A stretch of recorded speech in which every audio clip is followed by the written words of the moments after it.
Circulatory system. यापूर्वी आपण पचन संस्था बघितलेली आहेत. मागच्या लेक्चरला आपण रेस्पिरेटरी सिस्टीम म्हणजे श्वसन संस्था बघितलेली आहेत आणि आज आपण जे बघणार आहोत अभिसरण संस्था सर्क्युलेटरी सिस्टीम. आता ही सर्क्युलेटरी सिस्टीम बघत असताना आपल्याला एक गोष्ट लक्षात येतं की आपण शरीरामध्ये ज्यावेळेस पचन संस्था बघितली तेव्हा आपण बघितलं की आपण अन्न सेवन करत असतो, अन्न ग्रहण करत असतो शरीरामध्ये आणि ते शरीराला साम्य होईल अशा पद्धतीने आपण करून घेत असतो. त्याचबरोबर आपल्या शरीरामध्ये हवा पण आपण घेत असतो. रेस्पिरेटरी सिस्टीम मध्ये आपण बघितलं होतं की आपण O2 घेतो म्हणजे हवा आत घेत असतो, मग त्याच्यातून O2 आपण ठेवतो आणि त्याच्यानंतर कार्बन डायऑक्साईड, वाफ वगैरे दूषित वायू याला बाहेर काढून टाकतो आपण. मग आता हे ज्या गोष्टी घेतो आपण अन्न आणि हवा या गोष्टींना आपल्याला प्रत्येक पेशीपर्यंत पोहोचवायचं आहे आणि हे पोहोचवण्याचं काम आपल्या शरीरामध्ये पेशींपर्यंत पोहोचवण्याचं काम असतं. हे काम एक आपली स्वतंत्र संस्था आहे शरीरामध्ये, कारण की आपल्या शरीरामध्ये अशा एकूण वेगवेगळ्या संस्था आहेत. आपण त्याच्यामध्ये पहिले पेशींचा अभ्यास केल्यानंतर आपण स्नायू संस्था बघितली, अस्थि संस्था बघितली, बरोबर आहे, सांध्यांचा अभ्यास केला. त्याच्यानंतर आपण मग पचन संस्थेकडे आलो आणि त्याच्यानंतर श्वसन संस्था बघितली आणि आज आपण बघणार आहोत अभिसरण संस्था. मग आता ही जी अभिसरण संस्था आहेत ही काय काम करते मुख्य म्हणजे की आपल्या शरीराने घेतलेलं अन्न आणि हवा हे प्रत्येक पेशीपर्यंत पोहोचवणं हे काम करत असते. मग या अभिसरण संस्थेकडून हे काम होत असतं. पण या अभिसरण संस्थेचे मुख्य घटक कोणते आहेत हे आपल्याला नेक्स्ट स्क्रीनला दिसेल की जे मुख्य घटक आहे ते आहे रक्त, हृदय, रक्तवाहिन्या आणि रक्तभिसरण संस्था. तर त्याच्यामध्ये रसभिसरण संस्था असं आहे ते, तिथे रक्तभिसरण संस्था झालाय चुको. तर हे जे रसाभिसरण संस्था आहेत हे सगळे अभिसरणाचे मुख्य घटक आहेत. मग याच्यामध्ये आपण प्रत्येकाचा स्वतंत्र विचार करणार आहोत. आजच्या टॉपिक मध्ये आपण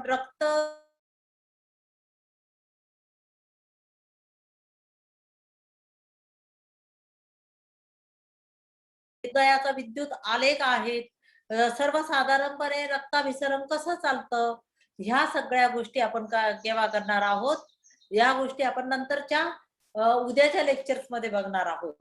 मग त्याच्यात पुन्हा योग आणि रसभिसरण संस्था, रक्त म्हणजे अभिसरण संस्था यांचा काय इफेक्ट असतो, हृदयावरती काय परिणाम होतो, योगाभ्यासाचं आपल्या शरीरावरती म्हणजे या संस्थेवरती त्याची कार्यक्षमता वाढण्यासाठी कसा परिणाम होतो हे उद्याच्या लेक्चर मध्ये बघणार आहे. पण हे बघताना आपल्याला शरीरात रक्त आहे म्हणजे काय आहे, फक्त लाल रंगाचा एखादा द्रव पदार्थ हेच त्याच्यापुरतं मर्यादित आहे का हे आपल्याला जाणून घ्यायचंय. हृदयाला आपण खूप महत्व देतो, मग हृदयामध्ये असं काम कोणतं चालतं हे पण आज आपल्याला इथे बघायचं आहे. मग याच्यामध्ये आपल्याला हे बघत असताना म्हणजे रक्ताचा विचार करत असताना, हृदयाचा विचार करत असताना आपण सगळ्यात पहिले रक्ताभिसरणाची कार्य म्हणजे हे जे अभिसरण संस्था आहेत याचं कार्य काय आहे ते बघणार आहोत. तर मग याच्यामध्ये काय कार्य करतं पहिले म्हणजे आपण ते पुढचं जे कार्य बघणार आहोत त्याच्यामध्ये श्वसनाद्वारे घेतलेला जो प्राणवायू आहे, आपण श्वास घेतो, श्वास घेतल्यानंतर आपण काय करतो, प्राणवायू घेतो ना, म्हणजे सगळ्याच त्याच्यात नायट्रोजन येतो. आपण काल बघितलं 79% नायट्रोजनचं प्रमाण येतं, ऑक्सिजन आपला 21% येतो मध्ये, त्याच्यानंतर तुमचं कार्बन डायऑक्साईड पण तो फार कमी येतो, 0.04% पर्यंत येतो फक्त. मग या पद्धतीने हवेमध्ये हे सगळे घटक येतात. मग त्याच्यामध्ये श्वसनामध्ये घेतलेला आपला जो प्राणवायू आहे म्हणजे जो ऑक्सिजन आहे तो वायू कोशाभोवती असलेल्या केशवाहिनीतील रक्त शुद्ध होतं त्याच्यामुळे.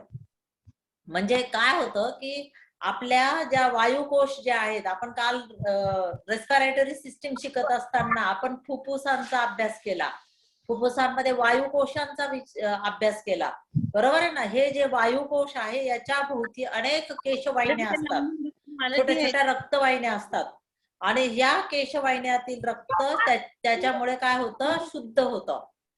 माझ्या मते कार्यांचंच हे चालू आहे. आणि मग हे शुद्ध रक्त हृदयाकडे काय केलं जातं, हृदयाकडे नेलं जातं आणि हृदयाकडे शुद्ध रक्त नेल्यानंतर ते रक्त हृदयाकडून पूर्ण शरीरभर वितरित केलं जातं, पोहोचवलं जातं आणि मग ते प्रत्येक पेशीला त्याच्यामुळे काय होतं, प्राणवायू मिळतो, म्हणजे ऑक्सिजन मिळतो. O2 हा शब्दप्रयोग मी वापरत होते. O2 म्हणजे ऑक्सिजन, प्राणवायू म्हणजे ऑक्सिजन, हे समानार्थी शब्द आहेत ते सगळे, म्हणजे तुमचा तिथे कन्फ्युजन व्हायला नको.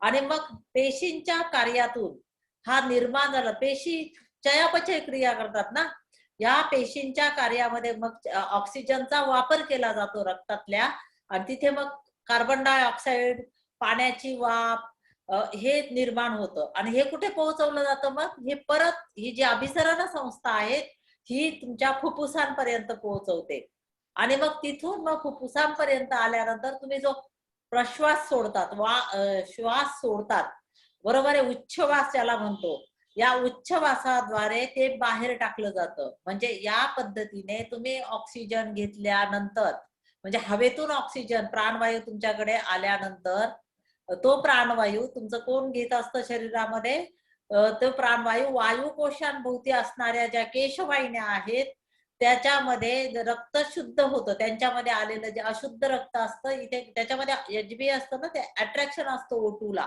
आणि ज्यावेळेस त्याच्यामध्ये ऑक्सिजन येतो तेव्हा ते शुद्ध रक्त होतं आणि हे शुद्ध रक्त मग कुठे जातं, हृदयाकडे जातं. आपण हृदय शिकू त्यावेळेस तुम्हाला हे पूर्ण डिटेल मध्ये लक्षात येईल.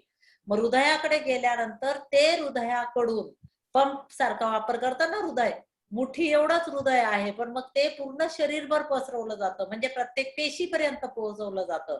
मग पेशी काय करतं, त्याच्यातलं जे त्या रक्तवाहिन्या आहेत त्याच्यामधून ते ऑक्सिजन घेतं, म्हणजे त्याला जे ते घेतं, अन्नद्रव्य पण त्याच्यामधून घेतं आणि घेतल्यानंतर तिथे चयापचय क्रिया होते आणि जो कार्बन डायऑक्साईड आहे, पाण्याची वाफ आहे, ते सगळं ती परत बाहेर सोडते.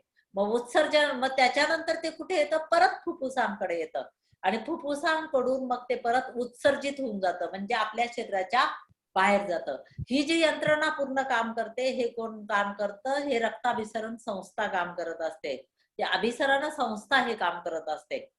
आणि आता पंचेंद्रियातील जो अन्नाचा सार भाग आहे, आपण पचनेंद्रिय शिकलो, बरोबर, पचन क्रिया शिकलो, बरोबर आहे ना, मग हे शिकल्यानंतर आपल्याला त्याच्यातला जो सार भाग आहे तो सार भाग काय केला जातो, शोषला जातो रक्तामध्ये आणि मग ग्लुकोज, अमिनो ऍसिड, जीवनसत्व, क्षार, चरबी, प्रथिने, हे सगळं अन्न जे आहेत ते अन्न पेशीपर्यंत ह्या अभिसरण क्रियेने पोहोचून दिलं जातं.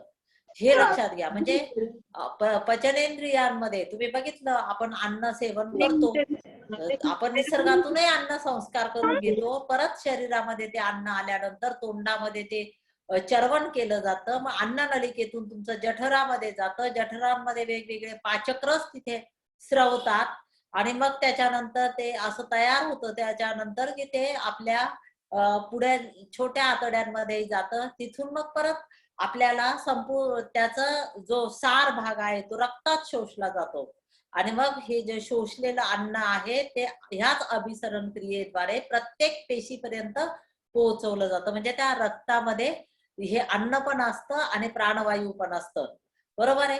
आणि यानंतर काय केलं जातं, उत्सर्जन पेशींमध्ये निर्माण झालेले जे टाकाऊ पदार्थ आहे, आताच आपण बघितलं की म्हणजे उत्सर्जनाचं काम करतं. उत्सर्जनाचं काम कसं करतं, पेशींमध्ये टाकाऊ झालेले, तयार झालेले जे टाकाऊ पदार्थ आहे ते परत रक्तात सोडले जातात. त्या पेशींमधून जे पाहिजे त्या पेशी घेतात आणि बाकीचं सोडून देतात.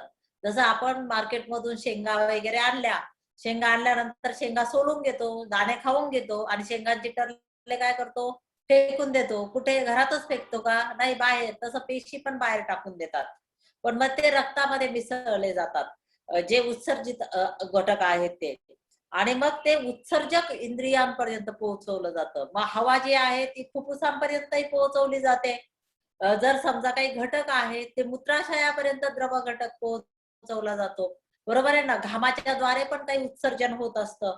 या पद्धतीने उत्सर्जक इंद्रियांपर्यंत हे पोहोचवण्याचं काम कोण करत असतं, हे तुमचं जे आहेत ते आपले अभिसरण संस्था, म्हणजे रक्ताभिसरणाचं हे काम आहे. त्याच्यानंतर शरीरामध्ये असलेल्या पाण्याचं प्रमाण कायम ठेवणं, हे आपलं रक्ताभिसरण संस्थेचं काम आहे. नंतर जे काम आहे शरीराचं तापमान कायम ठेवायचं, शरीराचं तापमान पण कायम ठेवणं, हे काम सुद्धा रक्ताभिसरण संस्था करत असते. पुन्हा आपल्या शरीरामध्ये ज्या अंतःस्रावी ग्रंथी आहेत त्यांचं नियंत्रण करायचं.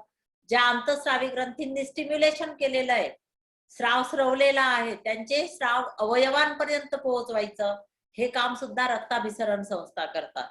पुन्हा रक्तामध्ये जर समजा जंतूंचा शिरकाव झाला, मग जंतूंचा शिरकाव झाला तर शरीराचं संरक्षण करण्याचं काम यांच्याकडे असतं. मग शरीराचं संरक्षण कसं करतात? ते शिरकाव झाल्यानंतर संरक्षण करतात, लढायला तयार होतात. WBC तर त्याच्यात खूप महत्वपूर्ण काम करतात. मग हे संरक्षण करण्याचं काम करण्यासाठी प्रतिजैविक तयार केली जातात.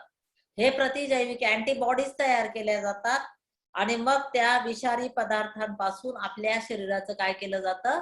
संरक्षण केलं जातं. जसं पचन संस्थेमध्ये संरक्षणात्मक काय केलं जातं? उलटी होते, बरोबर आहे ना? प्रतिआंत्रलहर तयार होते जठरामध्ये. पुन्हा त्याचबरोबर अन्ननलिकेतही प्रतिआंत्रलहर तयार झाली की लगेच बाहेर पडतं ते अन्न. तुमचं जर समजा रेस्पिरेटरी सिस्टीम मध्ये पण आलं तर आपण लगेच शिंकतो, बरोबर आहे ना? ज्यावेळेस जंतूचा संसर्ग होतो, कफ जर आतमध्ये जायला लागला तर खोकतो.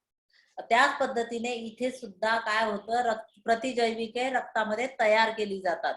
असं केलं आणि रक्तामध्ये जे शिरकाव झालेल्या जंतू आहे त्यांचा नाश करण्याचं काम सुद्धा हे रक्ताभिसरण करत असतं. अशा 8-9 प्रकारची कार्य आपण रक्ताभिसरणाची बघितले. मग आपण जो पहिला घटक बघितला होता अभिसरण संस्थेचा, तो पहिला घटक आहे रक्त. रक्त काय आहेत? आता रक्त जर म्हटलं तर आपल्याला लगेच सगळ्यांच्या शरीरामध्ये हे रक्त आहेत, बरोबर आहे ना? सगळ्यांच्या शरीरामध्ये हे रक्त आहेत. आणि रक्त म्हटलं की आपल्याला माहिती ते कोणत्या रंगाचं आहे? लाल रंगाचं रक्त आहे. हे रक्त लाल रंगाचं रक्त आहेत आणि एका पूर्ण वाढ झालेल्या शरीरात, म्हणजे पूर्ण वाढ झालेल्या व्यक्तीच्या शरीरात साधारणपणे किती रक्त असतं? 5 लिटर पर्यंत रक्त असतं. म्हणजे 5 लिटर रक्त उपलब्ध असतं. आणि रक्तामध्ये साधारणतः रक्तामध्ये 40 ते 45% पेशी असतात. म्हणजे 40 ते 45% पेशी असतात आणि 50 ते 60% हे रक्तद्रव्य असतं या रक्तामध्ये. आणि मग रक्तातील पेशी सुद्धा 3 प्रकारचे असतात. तर ह्या म्हणजे त्या ज्या 3 पेशी इथे आहेत बघा आकृतीमध्ये, रेड ब्लड सेल्स आहेत, व्हाईट ब्लड सेल्स आहेत, बरोबर आहे ना? आणि प्लेटलेट्स आहेत बघा, प्लेटलेट्स पण तिथे दिसतात. हे ज्या 3 प्रकारच्या असतात, ते 3 प्रकारच्या असतात हे पेशी रक्तामधल्या. आणि त्या हे म्हणजे ही त्यांची नाव आहे की रेड ब्लड सेल ज्यांचा लाल लाल आकार असतो एकदम, व्हाईट ब्लड सेल व्हाईट आकाराच्या असतात थोड्याशा, श्वेत रक्तपेशी त्याला म्हणतो, आणि प्लेटलेट्स असतात. आणि मग या पद्धतीने हे जे 5 लिटर माणसामध्ये असतं रक्त, ते रक्त लाल रंगाचं असतं आणि त्याच्यात हे सगळे घटक असतात. आता ज्या शुद्ध रक्त जर असेल ते अगदी लाल भडक रंगाचं असतं, ज्याच्यामध्ये हिमोग्लोबिन वगैरे भरपूर प्रमाणात आहेत, शुद्ध आहेत असं रक्त. आणि अशुद्ध रक्त कसं असतं? थोडंसं काळपट असतं, बरोबर आहे ना? काळपट असं रंग असतं. आणि रक्त हे अल्कधर्मी असतं, हे लक्षात घ्या. त्याचा पीएच जो आहे ना 7.3 to 7.4 आहे. जर समजा आपण सीबीसी वगैरे आपलं रक्त चेक करतो, चेक केल्यानंतर हे सगळं असतं, पण आपल्याला त्यातलं काही माहिती नसतं.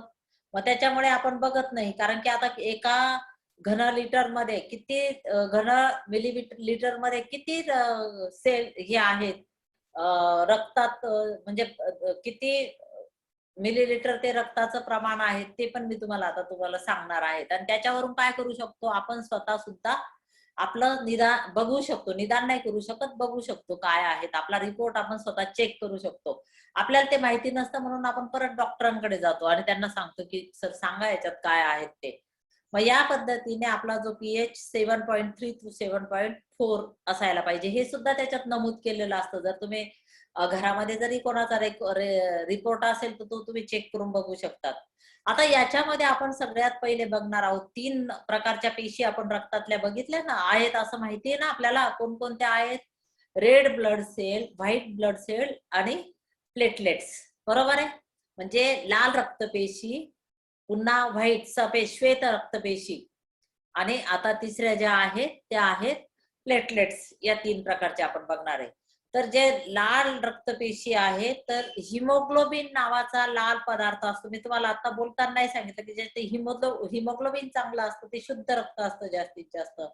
आता हिमोग्लोबिन मध्ये पण लोह हा घटक खूप महत्वाचा असतो. लोह म्हणजे आयर्न, बरोबर आहे ना. तर तुमचं लोह चेक केलं जातं. तुम्ही रक्तदान वगैरे करायचं असेल तर पहिले तुम्हालाच रक्त चेक केलं जातं, कारण तुमचं रक्त घेऊन उपयोग झाला पाहिजे ज्यांना द्यायचं आहे त्यांना. कारण रक्त तर काही निरोगी व्यक्ती घेत नाही स्वतःसाठी, आणि मग ज्या व्यक्तीला रक्त द्यायचंय त्यासाठी तुमचं रक्त पण तेवढं पात्र पाहिजे असतं ना. आणि याच्यात आता आत्मसंशोधन करण्याची गरज आहे. आपलं रक्त किती वेळेस रिजेक्ट केलं जातं, आपलं एचबी बरोबर आहे असतं की नाही त्या रक्तातलं, तर हे पण आपल्याला माहिती असणं गरजेचं आहे. आणि या लाल पेशींचं रक्तातलं जे प्रमाण आहे ते 4.5 ते 5 दशलक्ष इतकं प्रति घन मिलीलिटर असतं. प्रति घन मिलीलिटर इतकं हे रक्तामध्ये प्रमाण असतं. त्यामुळेच रक्त हे कशा रंगाचं असतं, लाल रंगाचं असतं. हिमोग्लोबिनला प्राणवायूचं खूप आकर्षण असतं. हे आपण रेस्पिरेटरी सिस्टीम मध्ये पण बघितलं. हिमोग्लोबिनला प्राणवायू खूप आवडतो आणि प्राणवायूकडे ते अट्रॅक्ट होतं. आणि मग त्याच्यामुळे ते काय करतं, ते अट्रॅक्ट होत नाही, ते ओढून घेतं त्याला. कोणाला? प्राणवायूला ओढून घेतं. मग त्याच्यामुळे त्याला आकर्षण असल्यामुळे वायू कोशांमध्ये जो ऑक्सिजन येतो ना, आपण श्वास घेतो, तो ऑक्सिजन आल्यानंतर ते खूप खेचून घेतं. ऑक्सिजनला खेचून घेतं आपल्या याच्यामधले असलेलं हिमोग्लोबिन. म्हणून आपल्या शरीरामध्ये हिमोग्लोबिन म्हणजे रक्तामध्ये हिमोग्लोबिन चांगला पाहिजे. जर चांगला असेल तर आपली ऑक्सिजन इंटेक म्हणजे इंटेक म्हणण्यापेक्षा तो खेचला पण जातो. कारण की आपण काल रेस्पिरेटरी सिस्टीम मध्ये बघितलं 21% आपण ऑक्सिजन घेतो, पण फक्त म्हणजे 16% परत बाहेर पाठवतो आपण उत्सर्जनामध्ये. बरोबर आहे ना. जितका खेचायचा तो जर खेचला तर त्यापासून मग काय होतं, ऑक्सी हिमोग्लोबिन तयार होतात तिथे. म्हणजे ऑक्सिजन युक्त तो हिमोग्लोबिन असतो. आणि हे जर हिमोग्लोबिन असतं, एक मिनिट, तर हा जो हिमोग्लोबिन असतो ना, हे प्रोटीन आणि लोह क्षार युक्त असतं. हिमोग्लोबिन जो आहे त्याच्यामध्ये प्रोटीन्स असतात, लोह आणि क्षार असतात. या पेशी गोलाकार असतात. हे बघा आकृतीमध्ये तुम्हाला दिसत आहे. मध्ये चपट्या आहेत आणि बाजूला त्या कशा असतात बघा. तर या पद्धतीने गोलाकार असतात आणि मध्ये त्या चपट्या अशा फुगलेल्या गोलाकार नाहीयेत. आणि या पेशींमध्ये केंद्र नसतं. जसं आपण पेशी ज्या बघितल्या, फक्त पेशींचा अभ्यास केला त्याच्यात केंद्र बघितलं होतं. या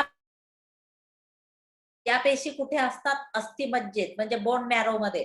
जिथे ब्लड कॅन्सरचं जर कोणाशी तुमचा संबंध एखाद्या पेशंटशी आला असेल तर त्यावेळेस हा बोन मॅरो, त्याचा शब्द तुम्ही अस्थिमज्जा, तर याचा खूप शब्दप्रयोग ऐकला असेल तुम्ही. या पेशींचं जीवनमान किती दिवसांचं असतं माहिती? 120 दिवस म्हणजे 3 महिने. 3 महिन्यांपर्यंत यांना आयुष्य असतं. आणि मग त्या मृत झाल्या, या पेशी मृत झाल्या मग यांची विल्हेवाट कुठे लावली जाते? यकृतामध्ये विल्हेवाट लावली जाते, प्लीहामध्ये विल्हेवाट लावली जाते. ही गोष्ट होत असते. मग तुम्ही म्हणाल 3 महिन्याने हे मृत होतात. ह्या 3 महिन्यांनी मृत झाल्यानंतर नवीन परत तयार होत असतात. हे लक्षात घेणं गरजेचं आहे. आपण पेशी शिकत असताना आपण बघितलं की सगळ्या पेशी या कालावधीत साधारण 3 ते 6 महिन्यांचा कालावधी असू द्यात, 2.5 ते 6 5-1 महिन्यांचा कालावधी असू द्या, याच्यात त्या बनतात. पण मात्र फक्त मज्जापेशी ह्या तयार होत नाही नवीन. बरोबर आहे ना, मृत पावल्यानंतर. आता हिमोग्लोबिन साठी लोह, क्षार आणि काही प्रोटीन्स म्हणजे अमिनो ऍसिड यांची गरज असते. बरोबर आहे. आणि मग यांची जी गरज असते, हे घटक आपल्याला कुठून मिळतात?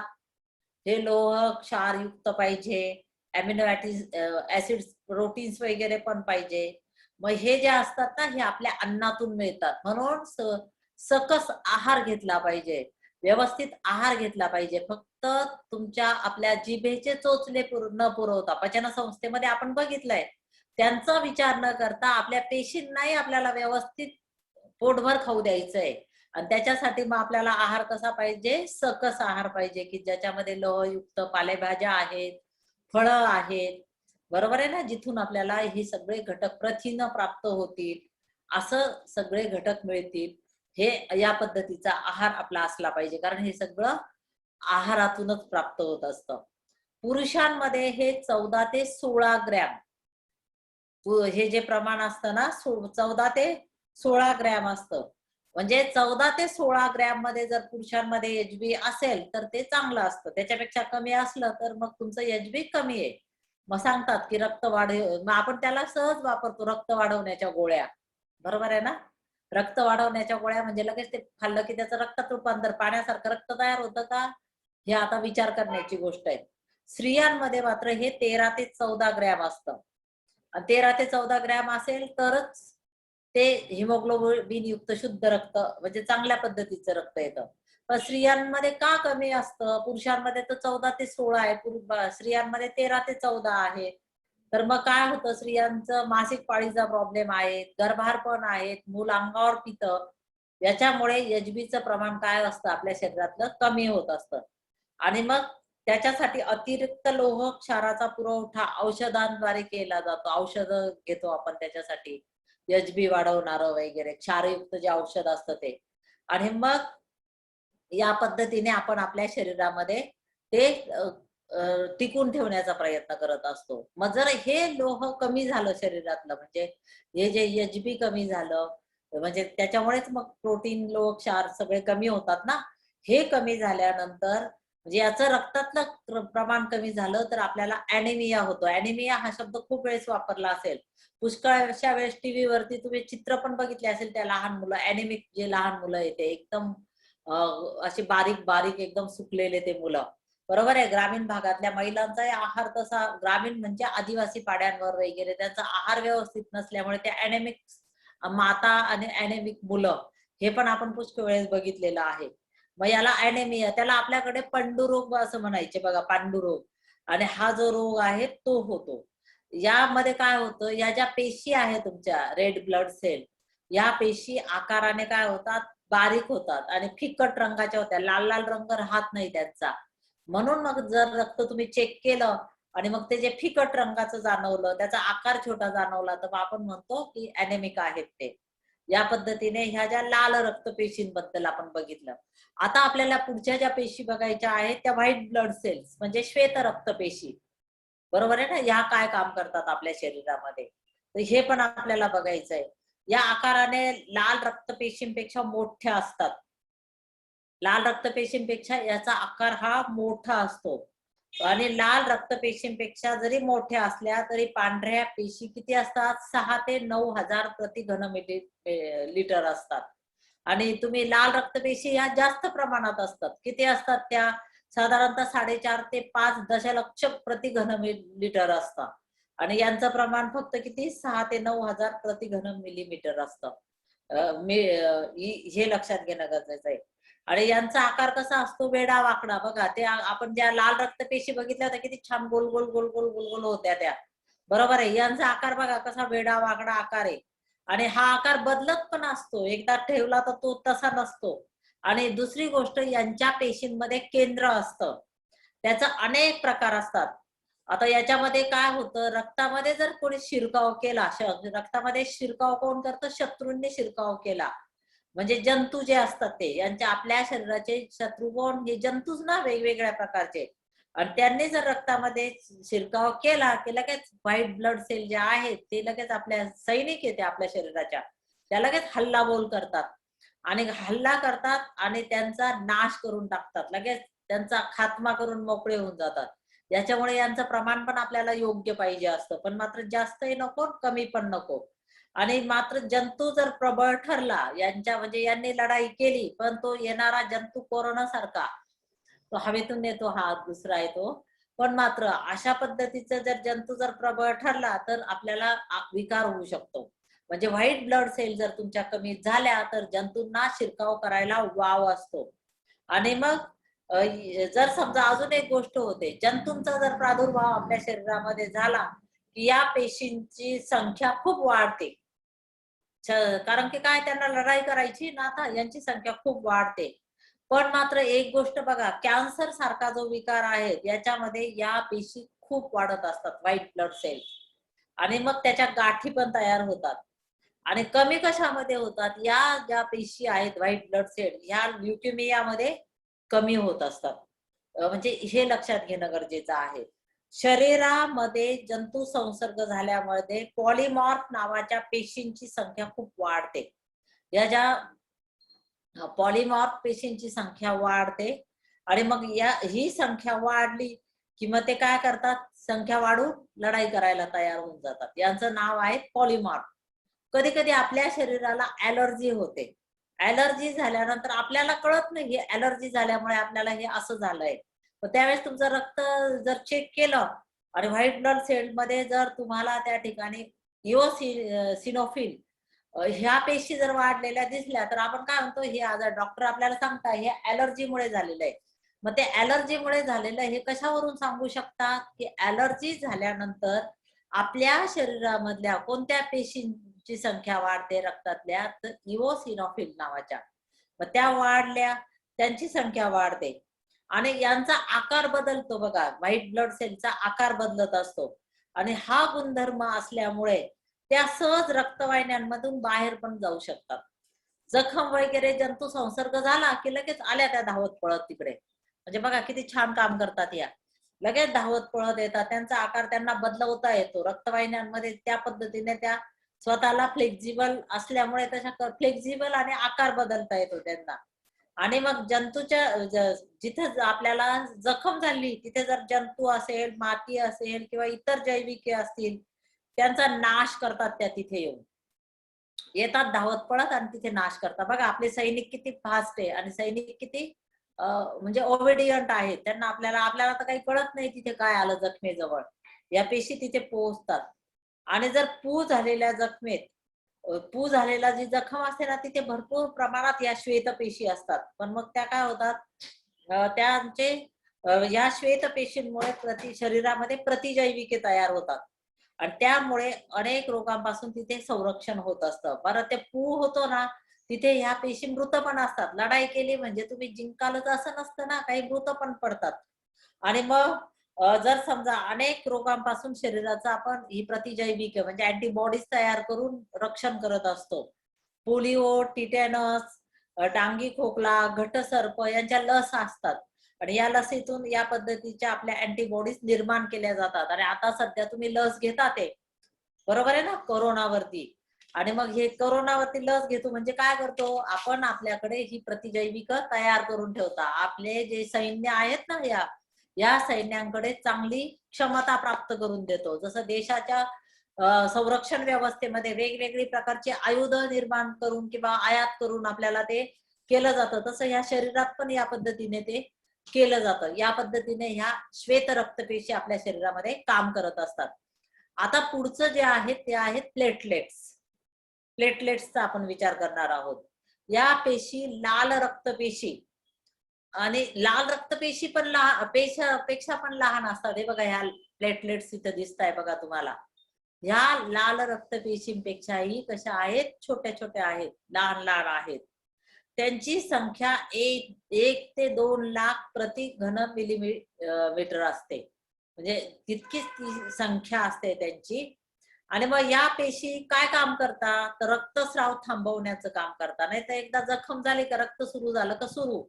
काही व्यक्तींना तो आजार असतो बरं का, की रक्तस्राव एकदा जर सुरू झाला तर तो बंद करता येत नाही.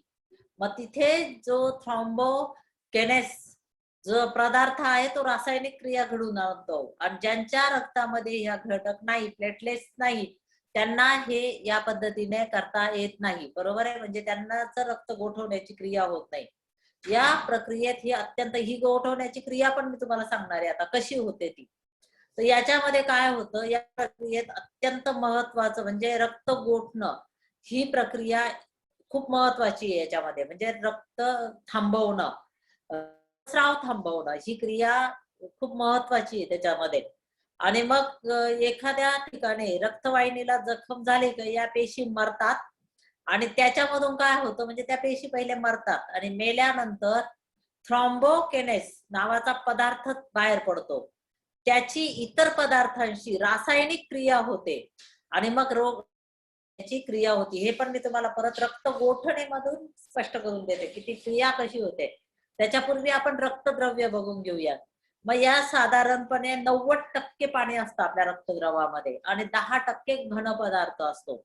आणि मग हे घन पदार्थ असतात ना, याच्यामध्ये बघा ते मी तुम्हाला समोर दाखवलेले आहेत. वेगवेगळे क्षार आहेत, वेगवेगळे सेंद्रिय पदार्थ आहे याच्यामध्ये बनलेला आहे. त्याच्यामध्ये Na, म्हणजे कॅल्शियम वगैरे, मॅग्नेशियम, ह्या सगळ्या सोडियम, या सगळ्या पद्धतीच्या घटकांचा, फॉस्फरस, SO2 यांचा सगळ्यांचा समावेश त्याच्यामध्ये असतो. बरोबर आहे. आणि मग याच्याच बरोबर अजून काय काय असतं तुमच्याकडे? ग्लुकोज असतात, प्रोटीन्स असतात, पुन्हा फॅट्स असतात. हे सगळे घटक तिथे असतात. वेगवेगळे अंतःस्राव सुद्धा असतात, एन्झाईम्स ज्याला म्हणतो. हे एन्झाईम्स पण त्याच्यामध्ये असतात. आणि हे सर्व पदार्थ अभिसरणामधून पोहोचवले जात असतात. बरोबर आहे. आणि याच्यामध्ये एक गोष्ट लक्षात घ्या की हे सर्व पदार्थ अभिसरणामधून कोणाला पोहोचवले जातात? पेशींना पोहोचवले जातात. आणि याच्यामध्ये रक्ताची रिॲक्शन आणि ऑस्मोटिक प्रेशर हे जे आहे ते प्राण्याचं प्रमाण नेहमी काय केलं जातं? कायम ठेवलं जातं शरीरामधलं. रक्तात असलेल्या ज्या अँटीबॉडीज आहेत त्यामुळे आपल्या शरीराचं वेगवेगळ्या याच्यापासून रक्षण पण होतं. पाण्याचं प्रमाणही व्यवस्थित कायम ठेवलं जातं ब्लड रिॲक्शन आणि ऑस्मोटिक प्रेशरमुळे. हे पण लक्षात घ्या. आणि मग या पद्धतीने अँटीबॉडीज तुमच्या शरीराचं संरक्षण करतात. आता पेशीकडून काय होत असते? चयापचय क्रिया होत असते. म्हणजे टाकाऊ पदार्थ ते रक्तद्रव्यातून बाहेर, म्हणजे रक्तद्रव्यातून मग कुठे जातात? ह्या रक्तद्रव्यामध्ये टाकाऊ पदार्थ येतात. मग ते मूत्रपिंडाकडे उत्सर्जनाकडे पाठवले जातात. मग त्याचं काय होतं? युरिक ऍसिड अशा सारखे पदार्थ याच्यातून काय केले जातात? मग बाहेर टाकले जातात. आपण म्हणतो ना युरिक ऍसिड वाढलं, हे लक्षात घ्या याच्यामध्ये. आणि मग अल्ब्युमिन, ग्लोबुलिन, फायब्रोजेन यासारखे जे काही महत्वाचे अमिनो ऍसिड्स रक्तामध्ये असतात. आणि रक्तद्रव्याची रिॲक्शन म्हणजे त्याचा पीएच आपण बघितलं पहिल्याच्या याच्यात. रिॲक्शन जे आहेत त्याचे पीएच 7.2 ते 7.4 असं इतक्या प्रमाणात तिथे असते. म्हणजे काय असतं? अल्कलाईन रिॲक्शन ती असते. अल्कलाईन रिॲक्शन ही असते. आम्ल पदार्थ जास्त जर झाला तर मग तो काय केला जातो? तुमच्या मूत्रातून, घामातून, श्वासातून तो बाहेर टाकला जात असतो. हे महत्वाची गोष्ट इथे होत असते रक्तद्रव्यांमध्ये. प्लेटलेट्स तर तुम्हाला कळालेलं आहे. आता जर पुढचं जे आहे रक्त गोठण्याची क्रिया, मी तुम्हाला म्हटलं मी रक्त गोठण्याची क्रिया तुम्हाला व्यवस्थित सांगेल. आता तुम्ही समोरच्या आकृतीमध्ये बघताय, तर आकृतीमध्ये तुमच्या लक्षात येणार नाही, ही संरक्षणात्मक क्रिया आहे रक्त गोठणं, आणि अत्यंत महत्वाची क्रिया आहे. जर ही क्रिया होत नसती तर आपल्याला जखम झाल्यानंतर सगळं आपलं 5 लिटर रक्त बाहेर निघून गेलं असतं पटापट पटापट. आणि मग त्याच्यासाठी ही गोठण्याची क्रिया खूप महत्वाची. जर समजा कधी इजा झाली, जखम झाली, बरोबर आहे ना, तर त्यावेळेस इजा झाल्यानंतर रक्तवाहिन्यातून रक्त बाहेर येतं. आणि मग हे रक्त बाहेर येतं त्यावेळी लगेच रक्त गोठण्याची क्रिया सुरू होते. रक्त बाहेर यायला लागलं की लगेच रक्त गोठण्याची क्रिया सुरू होते. मग रक्ताचं काय होतं? गोठण्याची क्रिया नक्की काय होते? तिथे काय बर्फ असतो का? फ्रीजर काय असतं की त्याच्यामुळे रक्त गोठण्याची क्रिया होते? तर ही रक्त गोठण्याची क्रिया ही वेगळ्या पद्धतीची. कशी होते? तर त्या ठिकाणी बाहेरच्या वातावरणाचा ह्या रक्ताचा जर बाहेरच्या वातावरणाशी संपर्क आला की त्या ठिकाणी हे जे प्लेटलेट्स आहे आपल्या शरीरामधले, हे प्लेटलेट्स जे आहेत ते नाश पावतात. म्हणजे मी तुम्हाला सांगितलं ना, काही रक्तपेशी या मृत पावतात. आपण ज्यावेळेस प्लेटलेट्स बघत होतो तेव्हा. मग हे मृत पावतात म्हणजे नाश पावतात. आणि मग ते नाश पावल्यानंतर तिथून कोणता घटक येतो? थ्रॉम्बोकायनेस हा जो घटक आहे तो पदार्थ बाहेर येतो आणि त्याच्यातून आपल्या रक्तामधली प्रोथ्रोम्बिन जे आहेत Ca++, म्हणजे हे प्रोथ्रोम्बिन म्हणजे याला प्रोथ्रोम्बिन जे आहेत Ca++ आणि फायब्रोनोजेन यांच्या बरोबर संयोग होतो आणि मग यांच्याशी संयोग होऊन ज्या तुटलेल्या रक्तवाहिन्यांच्या म्हणजे जे तुटलेलं जे आहे जिथे आपले जखम झालेली आहे त्या ठिकाणी त्याच्या तोंडावरती हे जाळी तयार व्हायला लागते आणि ही जाळी तयार होते. या जाळीमध्ये रक्तातल्या ज्या रक्तपेशी आता बाहेर चालल्या होत्या त्या अडकतात आणि तिथे रक्ताची गुठळी तयार होते आणि रक्त गोठणं किंवा त्याच्यातून मग ही गुठळी तयार होते. मग तिथे रक्त गोठतं आणि रक्तस्राव हा आपोआप बंद होत असतो. आता उष्णतेमुळे रक्त गोठण्याची क्रिया ही जलद होते, हे लक्षात घ्या याच्यामध्ये. नाहीतर आपल्याला वाटतं म्हणजे आपण गोठणे म्हणजे लगेच थंड याच्याशी संबंध जोडतो आणि मग थंडीने ती लांबते. जर थंडी असेल तर ती लांबत चालते, पण मात्र उष्णतेमुळे ही क्रिया जलद होते कारण तितक्या जो फासली तिथे रक्त येत असतं, प्लेटलेट्स नाश पावत असतात, तिथे जाळी तयार होत असते आणि मग प्रोथ्रोम्बिन Ca++ पुन्हा फायब्रोनजेन यासारख्या पदार्थांमुळे तिथे संयोग होतो यांचा आणि मग तिथे ते जाळी तयार होऊन तिथे रक्त आलेल्या नंतर ज्या पेशी आहेत सेल्स त्या अडकतात आणि त्या अडकल्यानंतर मग तिथे काय होतं त्या ठिकाणी मग तुमचं रक्त गोठायला लागतं म्हणजे तिथे गुठळ्या तयार होत असतात आणि मग रक्तातील कॅल्शियम. आता एक गोष्ट लक्षात घ्या, हे रक्त वातावरणाशी संबंध आला की गोठण्याची क्रिया होत असते. मग ही संरक्षण. मग आता आपण तुम्ही तर म्हणाल आम्ही ब्लड डोनेट करतो, रक्तदान करतो. मग ही जी क्रिया होत असते, जर समजा तुमच्या रक्तामधलं Ca++ मी म्हटली होती ना प्रोथ्रोम्बिन मध्ये, हा जो कॅल्शियम काढून घेतला ना तर रक्त गोठण्याची क्रिया होत नाही. मग रक्तपेढीमध्ये काय केलं जातं, रक्त जर साठवायचं असेल तर रक्तामधलं जे पोटॅशियम आहे किंवा सोडियम सायट्रेट ऑक्सलेट हे त्या ठिकाणी मिसळलं जातं आणि त्यामुळे काय होतं रक्तामधला जो कॅल्शियम आहे तो निकामी केला जातो. त्याच्यामुळे त्याच्यातून कॅल्शियम हा निकामी होतो म्हणजे कॅल्शियमचं अस्तित्व तिथे राहत नाही, निष्क्रिय होतो आणि त्याच्यामुळे रक्त गोठत नाही. म्हणजे जर तुम्ही रक्तदान केलेलं जे रक्त आहे ते साठवून ठेवायचं असेल तर त्या काढलेल्या साठवताना त्या रक्तामध्ये पोटॅशियम किंवा सोडियम सायट्रेट किंवा ऑक्सलेट यांना काय केलं जातं तिथे मिसळलं जातं आणि ते मिसळल्यामुळे तुमच्या रक्तामधला कॅल्शियम जो आहे तो काय होतो निष्क्रिय होऊन जातो आणि मग तिथे गोठण्याची क्रिया होत नाही, हे लक्षात घ्या. आता हे रक्त गोठण्याची क्रिया माझ्या माहितीप्रमाणे सगळ्यांना समजली असेल कारण गोठण्याची क्रिया पण त्या आकृतीमध्ये तुम्हाला दिसते, बरोबर आहे ना. ती जाळी जाळी तयार झाली बघा आणि हे काही अगदी आपल्या सरळ डोळ्यांनी दिसणार नाही, इथे या ठिकाणी सूक्ष्मदर्शकाखाली ते बघितलेलं ते फोटो आहेत तो आणि मग या पद्धतीने ही क्रिया तिथे होत असते जखमेजवळ. आता आपल्याला जो पुढचा भाग बघायचा आहे महत्वाचा, ज्या अभिसरण संस्थेचा पुढचा जो घटक आहे तो आहे हार्ट, हृदय, बरोबर आहे ना. मग हे हृदय काय आहे, या हृदयाचे आपल्या अभिसरण संस्थेमध्ये काय काम आहे, शरीरामध्ये याचं काय कार्य आहे हे आपल्याला बघणं या ठिकाणी गरजेचं आहे. हृदयाच्या वेगवेगळ्या इथे आकृत्या पण टाकलेल्या आहेत. अगदी ते दिसायला इथे मोठं दिसतं पण मात्र हे जे हृदय आहेत ना हे अगदी बंद मुठी एवढ्या आकाराचं आहे आणि हे हार्ट आपलं जे हृदय आहेत हार्ट आहेत हे कुठे बसवलेलं आहे, दोन फुफ्फुसांच्या मध्ये बसवलेलं आहे सेप मध्ये, पण थोडस ते डावीकडे आहे. दोन फुफ्फुसांच्या मध्ये आहे पण ते थोडस डावीकडे आहे म्हणजे आपल्याला आपण म्हणून म्हणतो आपण हृदय माझं डावीकडे आहे, डावीकडे लगेच आपण हात घेऊन जातो त्याच. छातीचा पिंजरा, आता हे तुमचं मध्यभागी आहे फुफ्फुसांच्या पण थोडस डावीकडे आहे. आता छातीचा पिंजरा आणि फुफ्फुस याच्यामुळे आपल्या या छोट्याशा हृदयाला संरक्षण प्राप्त होत असतं आणि मग हृदयाचा आकार मी तुम्हाला सांगितलं ना हे बंद मुठी एवढं हृदय, याचा बंद मुठी एवढाच आकार आहे पण हे सगळं अभिसरण करतं. आता हे हृदय एवढं एवढंच दिसतं, याचं काम किती महत्वपूर्ण आहे ही कल्पनाच आता केलेली बरी. असं हे हृदय आपल्या शरीरामध्ये काम करतं. आता वजन याचं साधारणतः किती असतं माहितीये का, छोटस आहे पण पूर्ण अभिसरण करतं. या हृदयाचं जे वजन आहे 200 ते 250 ग्रॅम आहेत ते वजन, 200 ते 250 ग्रॅम पर्यंत, पाव किलो पर्यंतच एवढंच वजन आहे त्याचं. हृदय कशापासून बनलेलं आहे? ऐच्छिक स्नायू का अनैच्छिक स्नायू? तर हे अनैच्छिक स्नायूंचं बनलेलं आहे. जर समजा हे ऐच्छिक असतं तर आपण लगेच तिथे कंट्रोल केलं असतं ना. आपल्याला जसं पाहिजे तेव्हा तेवढं धडधड धडधड करायला लावलं असतं, जेव्हा नाही पाहिजे तेव्हा धडधड कमी करून टाकली असती. पण त्याचा परिणाम अभिसरण संस्थेवर झाला असता, हे पण खूप महत्वाचं आहे.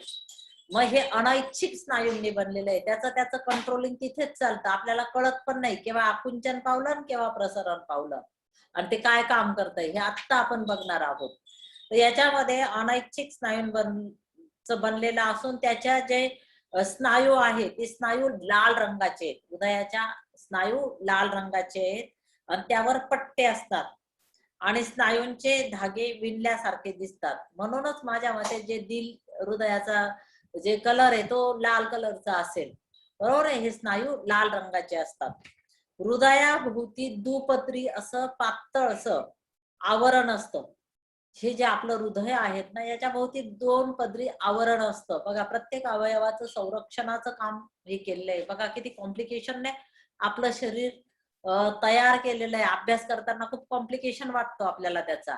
पण सरळ हे काम आपलं शरीर करत असतं त्या ठिकाणी. म्हणजे सरळ हे सगळे अवयव काम करत असतात.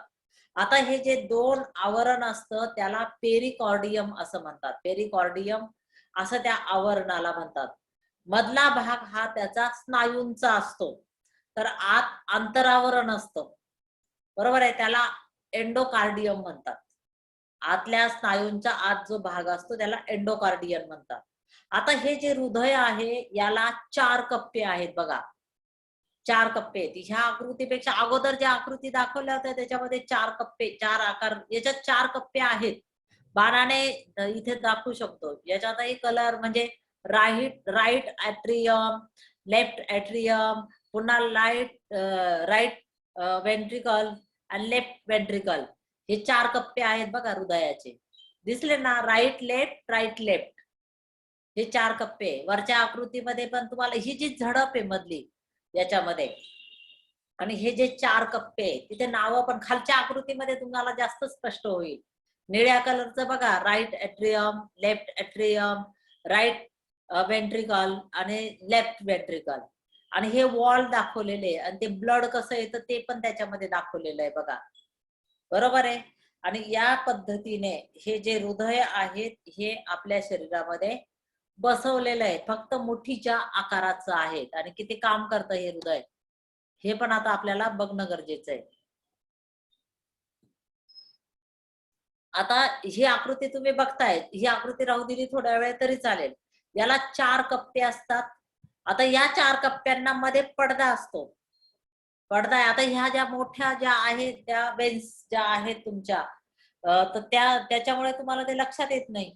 पण मात्र हे 4 कप्पे त्याच्यामध्ये दिसतात आहे. जसं राईट ॲट्रियम, लेफ्ट ॲट्रियम, म्हणजे वरच्या ज्या आहेत त्या कर्णिका आहे आणि खालच्या ज्या आहेत त्या जवनिका आहेत.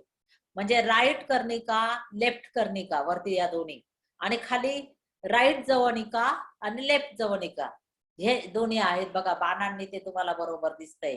आता इथे त्यांनी गोल केलेलं आहे. हे जे गोल आहे तर ते तुमचं उजव्या बाजूचं पहिले तुमची कर्णिका आणि जवनिका आहे. तिकडे डाव्या बाजूची कर्णिका आणि जवनिका आहेत. या पद्धतीने हे तिथे आहेत. आलं लक्षात? आता हे जे आहेत ना, तर याचं काम कसं, हे कसे 4 कप्पे झालेले आहेत हे तुम्हाला रचना सांगते मी त्याच्यामध्ये. याच्यामध्ये उभा पडदा असतो. त्याच्यामुळे त्याचा डावा आणि उजवा हे 2 भाग झाले. बरोबर आहे. आता पुन्हा प्रत्येक भागात आडवा पडदा आहे. आडवा पडदा ते व्हाईट 2 आकार हे दाखवलेले बघा अशा झडपांसारखं. तर ते त्या ठिकाणी पुन्हा आडवा भाग, डावा आणि उजवा असे भाग पडल्यानंतर पुन्हा आडवा पडदा असतो. त्यामुळे 4 कप्पे होतात. दोन्हीकडे आडवे ते आहेत. मग हे 4 कप्पे आहेत म्हणजे 4 भाग हे हृदयाचे झालेले आहेत. डावा आणि उजवा भाग एकमेकांशी जोडलेला नसतात. दोन्ही बाजूंच्या वरच्या कप्प्यांना कर्णिका म्हणतो आपण. ॲट्रियम ज्या आहेत ना, atrium, right and left atrium तिथे दिसतात ते बघा. ह्या त्यांना कर्णिका म्हणतो. आणि मग त्या बाजूच्या कर्णिका, आता समजा डाव्या बाजूची कर्णिका आहेत ना, तर मग डाव्या बाजूच्या कर्णिकेच्या खाली डावी जवनिका आहेत. जवनिका दिला आहेत. त्याला तिथे बघा, तिथे वेंट्रिकल दिलेलं आहे बघा, वेंट्रिकल. खाली right ventricle and left ventricle. आणि मग काय होतं, डाव्या कर्णिकेतून रक्त जवनिकेत झडपा आहे ना, त्या व्हाईट कलरच्या थोड्या दाखवलेल्या त्या उघडतात आणि त्याच्यातून त्या काय होतात, राईट ऍट्रियम मधून म्हणजे डाव्या कर्णिके सॉरी उजव्या कर्णिकेतून उजव्या जवनिकेत रक्त जातं, डाव्या कर्णिकेतून डाव्या जवनिकेत रक्त जातं. हे लक्षात घ्या. झडपायमध्ये त्या उघडल्या की ते जातं. आता या डाव्या कर्णिकेमध्ये शुद्ध रक्त येतं, हे लक्षात घ्या.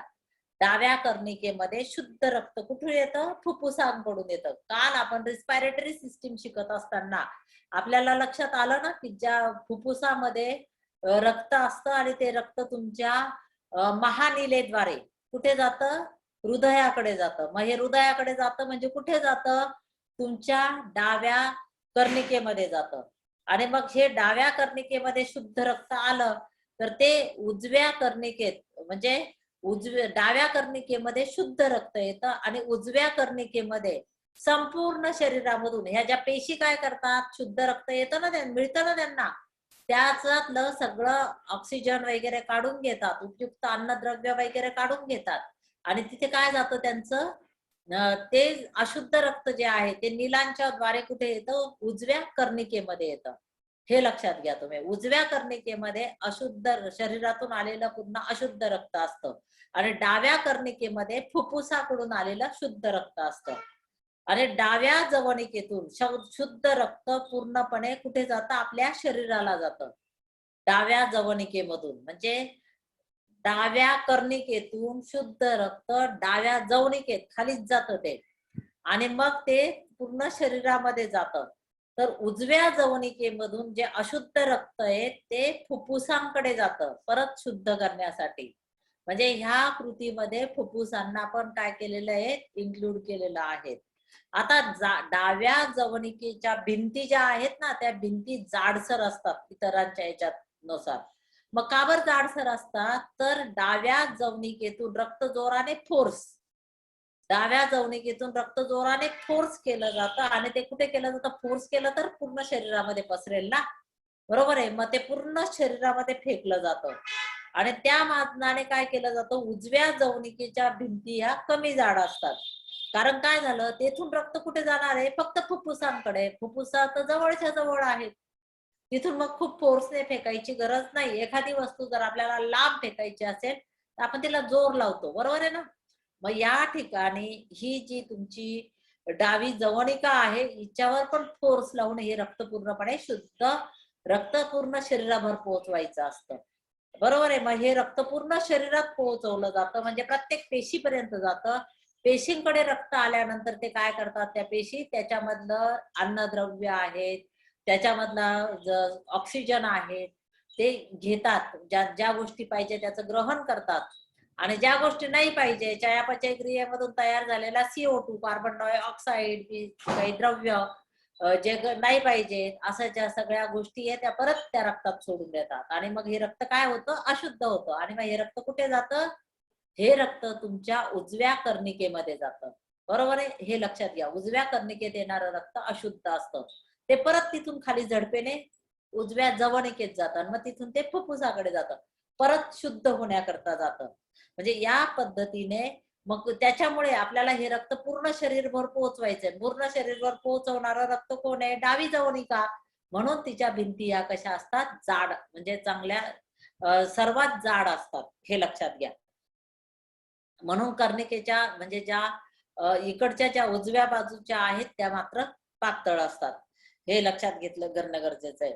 आणि मग याच्यामध्ये काय होतं? कर्णिकेच्या भिंती पातळ असतात कारण कर्णिकेतून रक्त फक्त जवनिकेमध्ये सोडलं जातं. म्हणून फक्त त्या डाव्या बाजूच्या जवनिकेचीच भिंत जाड असते, हे लक्षात घ्या. झडप आहे ती झडपेतून फक्त कर्णिकेतून खाली रक्त जात असतं. आता या हृदयाला किती आयडियल हे हृदय बनवलेलं आहे बघा आपलं, की काय कशा पद्धतीने तिथे काम चालतं. हृदयाला डाव्या आणि उजव्या या कॉरोनरी असतात. म्हणजे या कॉरोनरी रोहिणीतून म्हणजे ज्या कॉरोनरी आहेत त्या रोहिणींमधून रक्त पुरवठा केला जातो. हृदयाला मग कोण नियंत्रित करत असतं? मी तुम्हाला सांगितलं ना, की या ठिकाणी ऐच्छिक स्नायू नाहीयेत. अनैच्छिक स्नायू आपल्या हृदयाला नियंत्रित करत असतात. मग त्याला अनुकंपी म्हणजे सिम्पॅथेटिक आणि परानुकंपी म्हणजे पॅरासिम्पॅथेटिक जे वेगस आहेत, मज्जातंतू आहेत, त्यांनी जोडलेलं असतं. आणि मग हृदयाला ऐच्छिक नियंत्रण त्याच्यामुळे नसतं. हृदयाची गती ही कुठे नियंत्रित केली जाते? आपली जी लंबमज्जा आहेत, या लंबमज्जेत असलेल्या केंद्राकडून ती नियंत्रित केली जाते. आणि मग आकुंचन आणि प्रसरणाची जी प्रेरणा आहे, ती जी तुम्हाला उत्तेजना आहे, ती हृदयामध्येच निर्माण होत असते सेल्फ. मग त्याला आपण एसए नोट्स पण म्हणतो. या पद्धतीने ती नियंत्रित केली जाते. आणि मग या हृदयाला अनेक रक्तवाहिन्या जोडलेल्या असतात. आणि या सर्व रक्तवाहिन्या हृदयाकडून शरीराकडे आणि शरीराकडून हृदयाकडे किंवा फुफ्फुसाकडे रक्त वाहण्याचं काम करत असतं. ही जी रक्ताभिसरण संस्था या पद्धतीने तुमचं म्हणजे अभिसरण संस्था काम करत असते. महारोहिणी म्हणजे त्याला ऑर्टा, तुम्ही मागची आकृती बघितली ना, त्याच्यामध्ये बघितलंय ऑर्टा. तर ही महानीला, महारोहिणी ही महानीला, फुफ्फुस रोहिणी, फुफ्फुस नीला, कोरोनरी या रक्तवाहिन्या हृदयाला जोडलेल्या असतात. बघा हे ऑर्टिया आहेत. हे वरतीचे रेड कलर मध्ये आहेत बघा वरती. ही महारोहिणी आहेत. तिच्या मागे महानीला आहेत. खालच्या खालच्या आकृतीत बघा ते स्पष्ट दिसते ऑर्टिया. ऑर्टा जे आहेत ना वरती वरती वरती बरोबर वरती, हा बघा तिथे ते लिहिलेलं पण आहे, रेड कलरचं आहे. आणि महानीला, मग त्याच्यानंतर फुफ्फुस रोहिणी म्हणजे पल्मोनरी आर्टरीज. याच्यात नाही दाखवलेलं, वरच्या आकृतीमध्ये दाखवलेलं आहे ते, म्हणजे नाव टाकलेलं आहे, दाखवलेलं नाव टाकलेलं आहे. नंतर फुफ्फुस नीला म्हणजे पल्मोनरी म्हणजे वेन्स. मग ह्या ज्या वेन्स आहेत, म्हणजे एक गोष्ट लक्षात घ्या, फुफ्फुस रोहिणी मधून अशुद्ध रक्त येत असतं फुफ्फुसांकडे, आणि फुफ्फुस निले मधून शुद्ध रक्त हृदयाकडे जातं. हा विरोध आहे बघा, म्हणजे इथे फसवणूक होते.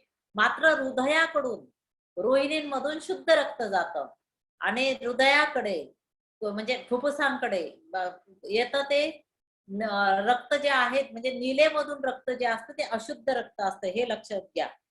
आणि ह्या कोरोनरी या रक्तवाहिन्या हृदयाला जोडलेल्या असतात. महारोहिणीतून सर्व शरीराकडे शुद्ध रक्त जात असतं.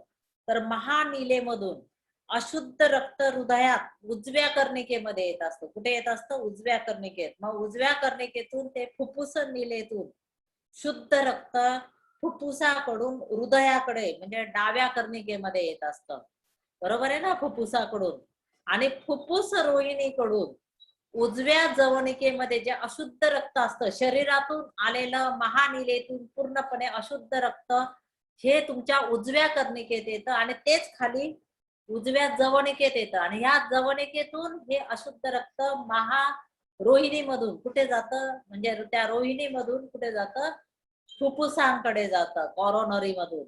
आणि मग म्हणजे या पद्धतीने फुफ्फुस रोहिणीकडून उजव्या जवनिकेत अशुद्ध रक्त येतं आणि मग ते फुफ्फुसाकडे जातं आणि कॉरोनरीतून हृदयाला पुन्हा रक्त पुरवठा होतो. म्हणजे शुद्ध रक्त फुफ्फुसांकडून निलेद्वारे, फुफ्फुस निलेद्वारे तुमच्या डाव्या कर्णिकेमध्ये येतं. या पद्धतीने ह्या क्रिया चालू असतात. हे हृदयाच्या ह्या सगळ्या क्रिया चालू असतात याच्यातून. म्हणजे या पद्धतीने अभिसरण संपूर्ण शरीरामध्ये होत असतं. हे हृदयाचं आपण या ठिकाणी बघितलेलं आहे.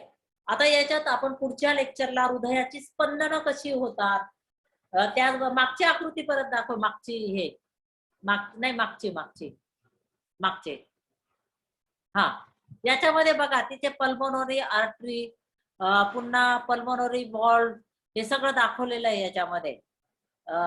याच्यामध्ये तुम्हाला लक्षात येईल की कशा पद्धतीने जोडलेलं आहे. वरती जी गुलाबी पिंक रंगाची ती आहे ऑर्टिया, ती तुमची रोहिणी आहे. निळ्या कलरचं जे मागच्या बाजूला आहे सुपेरियर वेना कॅव, मग ती नीला आहे. या पद्धतीने तुम्हाला हे सगळं त्या आकृतीमध्ये दिसतंय बघा. पल्मोनरी आर्टरीज पण आहेत. खालचं जे जाड पेरिकॅन्डियम 2 आवरण आहेत, ते पेरिकॅन्डियम पण दाखवलेलं बघा. खालच्या बाजूला जाडसर आहे, वरती गुलाबी रंगाचं जे दिसतंय ते. म्हणजे या पद्धतीने आपल्या हृदयाची रचना आहेत. आपण समजून घेण्याचा प्रयत्न केलाय. हृदय समजणं सोपं गोष्ट नाहीये, पण आपण समजून घेण्याचा तसा प्रयत्न केला आणि त्याच्यानंतर मग सर्वसाधारण रक्ताभिसरण म्हणजे जनरल सर्क्युलेशन कार्डियक सायकल ती आपण पुढच्या उद्याच्या लेक्चरला बघणार आहोत. हृदयाची स्पंदन हार्ट बीट्स काय असतात ते बघणार आहोत. हृदयाचा विद्युत आलेख इलेक्ट्रो कार्डिओग्राम ईसीजी काय आहे ते आपण उद्याच्या लेक्चरमध्ये बघणार आहोत आणि योगाभ्यासाच्या दृष्टिकोनातूनही बघणार आहोत. रस विसरण थोडस आपण उद्या बघणार आहोत. म्हणून आपण या टॉपिकचे 2 भाग केले कारण की ते व्यवस्थित तुमचा रक्तदाब पण ब्लड प्रेशर काय असतं ते पण आपल्याला बघणं गरजेचं आहे कारण योगाभ्यासाच्या दृष्टीने हे खूप महत्वाचं आहे. मग सिस्टोलिक ब्लड प्रेशर काय आहे, डायस्टोलिक ब्लड प्रेशर काय आहे हे उद्याच्या लेक्चर म्हणजे उद्याचं लेक्चर पण याला खूप महत्वाचं आहे. पण ते समजण्यापूर्वी तुम्हाला हृदय कळणं गरजेचं होतं. रक्त काय आहेत ते कळणं गरजेचं होतं. रेड ब्लड सेल काय आहेत, व्हाईट ब्लड सेल काय आहेत, प्लेटलेट्स काय आहेत, रक्त गोठण्याची क्रिया काय आहे हे सगळं बघणं गरजेचं होतं. तर आजचं लेक्चर या ठिकाणी आपलं संपलेलं आहे.